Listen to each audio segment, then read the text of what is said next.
para pemain kita lebih banyak berlari daripada para pemain Korea. Para pemain Korea tuh 2-3 kali passing mereka udah bisa ada peluang. Nah artinya apa? Konsepnya seperti apa yang mau dipakai oleh pelatih ini Gerald Van den Berg? Yang gua agak menyayangkan juga dia juga ngomong kemarin karena masalah fisik jadi kita nggak bisa cetak gol. Menurut gue itu alasan yang terlalu mengada-ngada. Karena sekarang para pemain itu dalam masa fase kompetisi.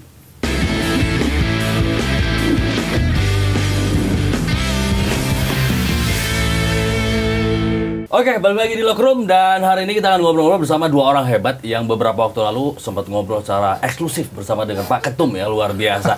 Pertama ada Bung Binder. Ini Bung Binder adalah pandit yang waktu zaman gua masih seragam putih biru, beliau udah siaran. Bung Binder sehat ya? Sehat. Oke. Ini kalau ini Kapten Timnas Usahid nih, Sahid Pride. Ini senior gue di kampus. Rais, sehat nih.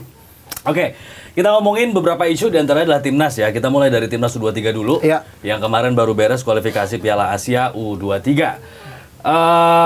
Bermain lawan Korea ya. Kita bisa ball possession. Tapi apa yang bikin Timnas U23 nggak bisa cetak gol? Ya, yang pasti memang kalau melihat dari permainan kemarin, kita cuma bisa cetak gol itu ketika melawan tim lemah. Gambarannya sekarang ya. Tim kita cuma bisa cetak gol lawan tim lemah dalam open play.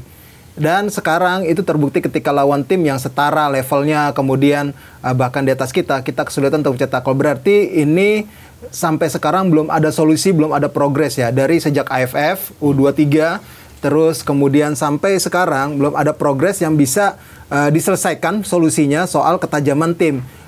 Striker kita nggak bisa salahin juga kalau supply-nya itu juga mentah gitu loh. Terus inovasi di lini tengah juga jarangnya untuk tembakan-tembakan dari luar kotak penalti, kemudian variasi kombinasi 1-2 ketika di sepertiga akhir pertahanan lawan itu juga terlihat banget kita mengalami kebuntuan kalau lawan yang timnya setara.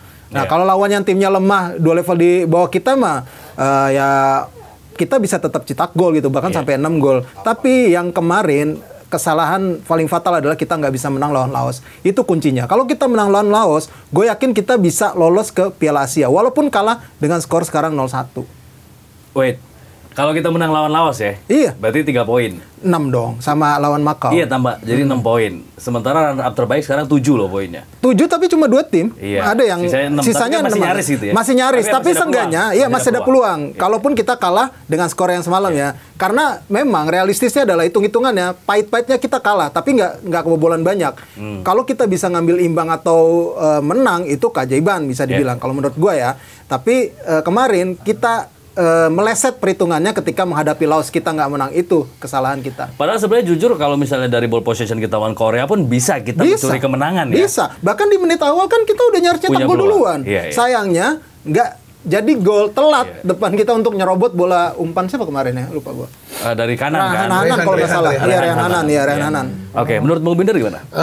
Sebetulnya sebelum babak kualifikasi Piala Asia U23 ini dimulai, kalau di platform gua ya baik di akun IG, kemudian YouTube dan juga TikTok, sebetulnya mayoritas netizen tuh sudah mengirimkan pesan.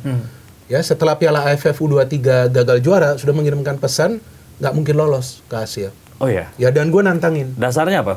Ya gak ada dasar lah. Pokoknya cuma ngomong nggak mungkin lolos ya karena mungkin menurut mereka ya AFF U23 aja nggak bisa juara, main di kandang sendiri, main di GBK, ya kan cetak gol aja. Susah. Seperti yang tadi Rais bilang, cuma lawan Brunei open play. Ini kita bicara AFF dulu ya, sedikit flashback ya, karena pelatihnya kan sama. Karena nanti akan reviewnya kan akan semua ya, komprehensif untuk nanti ke SEA Games. Jadi ya di AFF U23 saja yang bisa cetak open play itu lawan Brunei ya.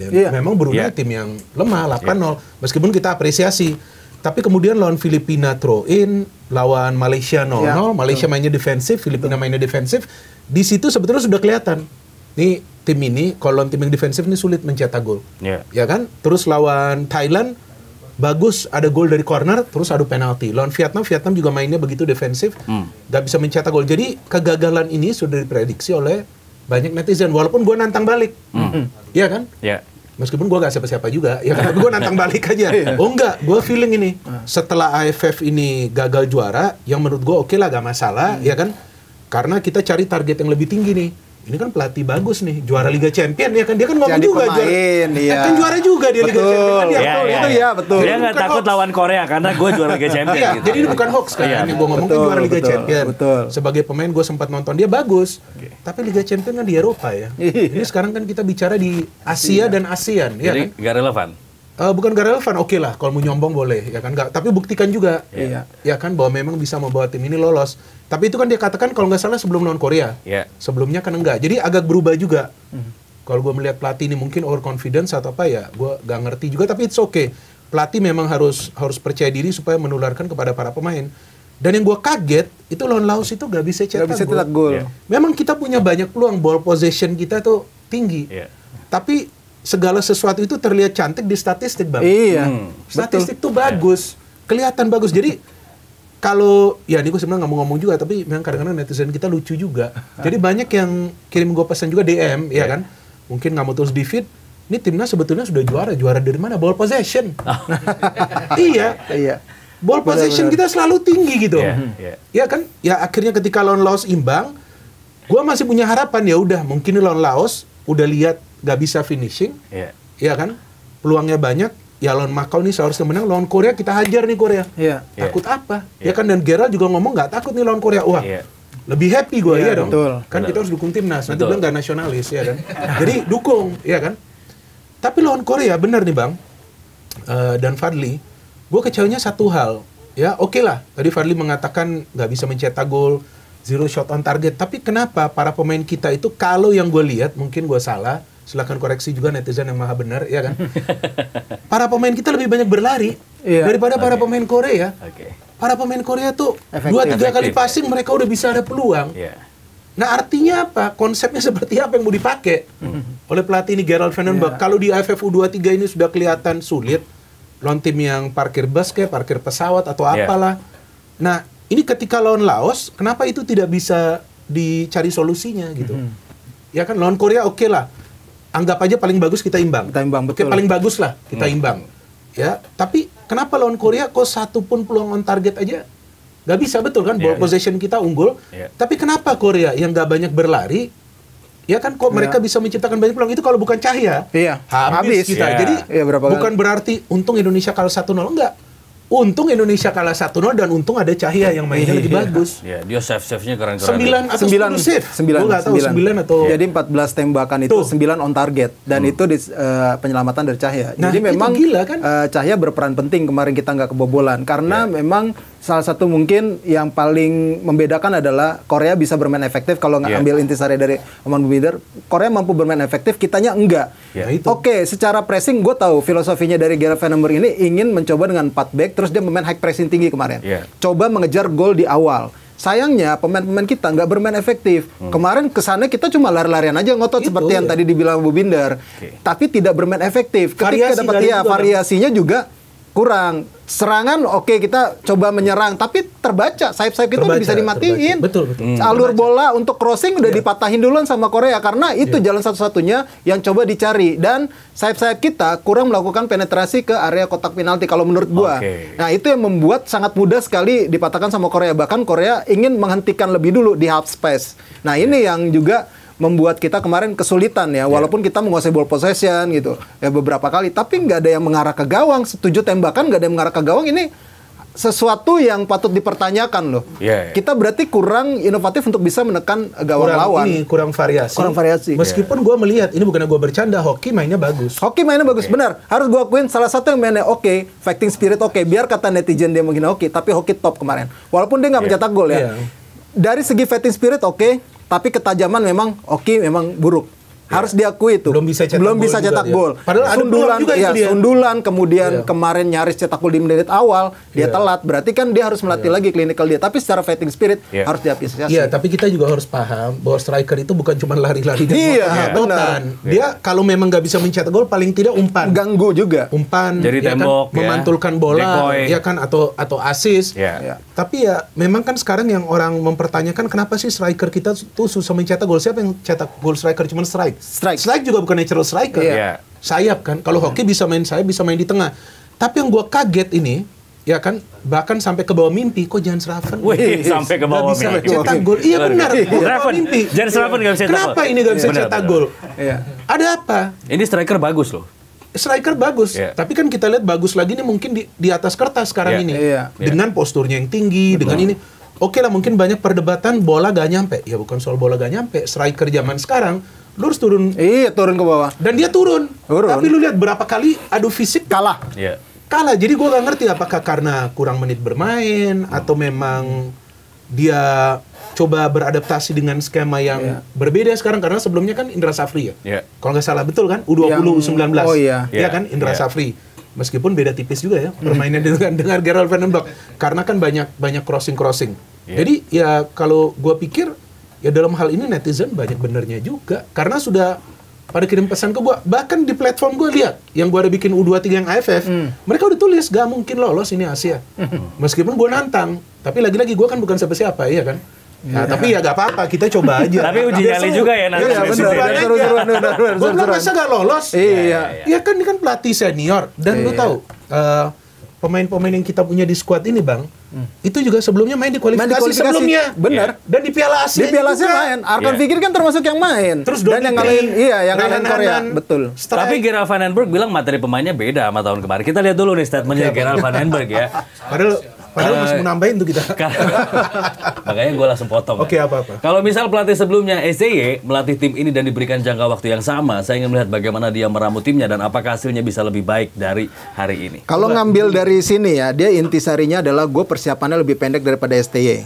Pahitnya itu. Kalau secara materi pemain, gue nggak sepakat gitu. Karena ini materi pemainnya udah dipersiapkan sejak Piala AFF 2024, kemudian di Piala Asia U23 juga sudah di build up sama STY. Oke, ada beberapa masuk main baru, bahkan memang yang meleset adalah dua naturalisasi itu sebenarnya yang pengen dijadiin solusi, si Zylstra sama si Miliano Jonathans. Sayangnya telat proses naturalisasi dua pemain ini. Usianya berapa? Sama, masih 19-20 mereka berdua. Harusnya mereka bisa main. Harusnya bisa, masih muda. Kalau Zylstra memang masih muda, 19. 19. Makanya, jadinya sebenarnya kemarin meleset untuk dua ini, untuk tambahan lini depan.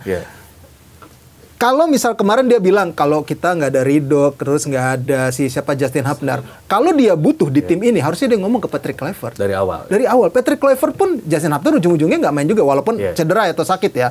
Kemudian si siapa lagi Marcelino kan bisa dia pakai.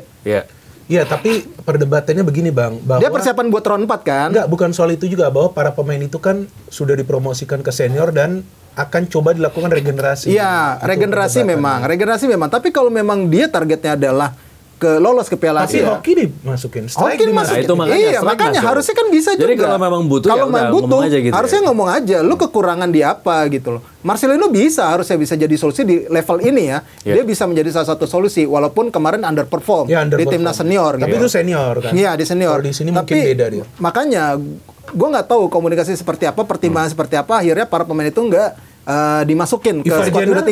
Ivar Jenner karena kan cedera dia. Jadi kalau sebenarnya dia juga bisa berubah. Kalau dia bilang ya karena kan beberapa pemain intinya dia bisa panggil Elkan Bagot juga loh. Gue lupa usianya masih bisa masuk atau enggak. Kalau nggak salah dia 22. Iya, tapi pertanyaannya kenapa Bagot gak dipanggil ke senior itu dulu dong. Kalau itu lain lagi. Kalau itu kan Patrick Kluivert udah sempat ngomong karena yang posisinya dia sudah ada yang lebih baik dan kemarin kan dia nggak datang. Masa sih? Iya, dia ngomongnya gitu Patrick Kluivert. Masa pemain Indonesia yang lagi main di Inggris gak coba sih? Menurut Bung Binder lah ya? Kalau menurut gua, siapa pemain Indonesia kita yang bisa survive di Inggris? Walaupun ya dia dapat. Tapi kalau sama back tengah sekarang, memang gua milih yang ada sekarang. Iya betul. Tapi maksud gua sebagai backup kan oke. Iya backup oke. Sebagai backup dia oke, dan kan sepengetahuan kita nih pemain-pemain yang bermain di Eropa ini kan bagi kita kan berharga. Iya betul. Iya kan, artinya dia dibina di sana, dia punya experience di sana, dan mau survive di Inggris, Championship kayak League One kayak, itu kan apa sangat berat gitu maksud gua. Tapi udahlah jangan bahas lah, kita bahas yang apa. Ya nggak apa-apa, tapi ini menarik. Enggak, ini mana nanti. Kita kan lagi bahas soal U23. Iya, Artinya kita butuh. Bang Rais kan tadi ngomong soal Tapi memang artinya kita butuh akan biar seru aja. Iya benar. Kita butuh Bagot. Kalau menurut gua butuh atau gak butuh itu tergantung. Kluivert. Ya kan, tapi kan kalau gua melihatnya begini, ya oke, kalau memang nggak mau ambil Elkan Bagot, ya kan, ya coba kalau seandainya nanti ada yang cedera bagaimana, ya kan? Kalau kiper sekarang kan beda. Martin Paz, Emil Odero, ada Hernando Ari, ada Nadio. Ya kan ini 4 udah lebih dari cukup. Kalaupun dipanggil 3 udah cukup. Tapi di belakang Baggett ini sebetulnya pemain yang sangat berpengalaman dari awal. Iya, betul. Dia ikut gak sih untuk kualifikasi Piala Asia yang lawan Kuwait? Ikut ya, dia sama McClock ya yang main ya? Betul ya? Kalau nggak salah, lupa gue. Yang lolos itu langsung Bang, iya kan? Nah iya, jadi experience dia udah ada dan dia kan tinggi besar, ya kan? Lawan tim-tim Timur Tengah, crossing, ya kan? Atau kalau memang susah cetak gol mainin, nah dia di depan. Loh, kenapa nggak bisa aja dia dimainin di depan? Untuk set piece, untuk apa dia juga bagus loh dia. Tapi ya udah kita jangan bahas itu. Udah 3. Tapi di kesempatan yang lain, Gerard Vandenberg juga bilang bahwa pemainnya minim menit bermain di klubnya. Kalau minim, ya memang harus diakui ya, para pemain U23 itu terbantu dengan regulasi yang mewajibkan satu pemain U23 yang bermain minimal 45 menit. Ya, berarti para pemain kita itu kapasitas cuma beberapa pemain yang bisa menembus tim utama dan menjadi starter, bermain full memang. Nah, ini PR-nya kita sebenarnya. Dan juga sebenarnya harusnya PR pelatih gitu. Kalau lo memang mengeluh, ini squad yang lo punya gitu. Lo udah tahu nih gambaran besarnya seperti apa ketika datang ke sini. Dia udah dijelasin, udah dibantu dengan regulasi pemain. Sekarang alasan lagi menit bermain kurang. Ya udah, sekarang kan seharusnya sebagai pelatih dia bisa memaksimalkan potensi itu. Benar. STY juga sama, ngalamin yang sama. Kalau kita mau bandingin ya, ngalamin hal yang sama juga gitu. Walaupun persiapannya panjang bisa dibilang. Dia nge-build up tim ini gitu. Tapi yang gua agak menyayangkan juga dia juga ngomong kemarin karena masalah fisik jadi kita nggak bisa cetak gol. Menurut gue itu alasan yang terlalu mengada-ngada. Karena sekarang para pemain itu dalam masa fase kompetisi. Walaupun di awal. Iya. Dan mereka sudah ada di tahap fisik yang sudah siap untuk berkompetisi. Kemarin kalau ngomong masalah fisiknya kedodoran, mereka mampu lari-larian terus kok. Ngejar bola ke sana sini, bahkan yang keren cuma berapa di akhir itu doang, beberapa pemain gitu. Jadi memang kalau masalah fisik gue rasa enggak.